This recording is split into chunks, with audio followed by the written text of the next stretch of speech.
Hello বন্ধুরা, আমাদের ৩ প্রজাপতি চ্যানেলে আপনাদের সবাইকে স্বাগত।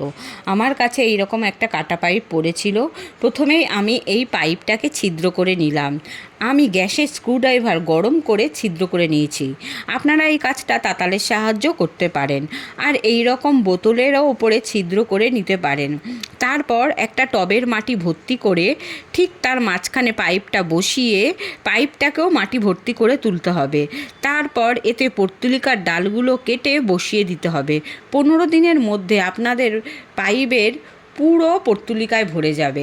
সেম প্রসেস এই বোতলের মাটি ভর্তি করে একটা টবের মাঝখানে বসিয়ে দিয়ে পর্তুলিকার ডালগুলো পুঁতে দিতে হবে। ফুলগুলো ফুটলে ভীষণ সুন্দর লাগবে।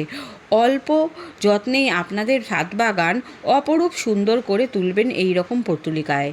আর এই ভিডিওটা যদি আপনাদের ভালো লেগে থাকে, এই একবার ট্রাই করতে পারেন। আর আমাদের চ্যানেলটা একটু লাইক, কমেন্ট, শেয়ার করে দেবেন। তাহলে আজ এই পর্যন্ত। সবাই খুব ভালো থাকবেন।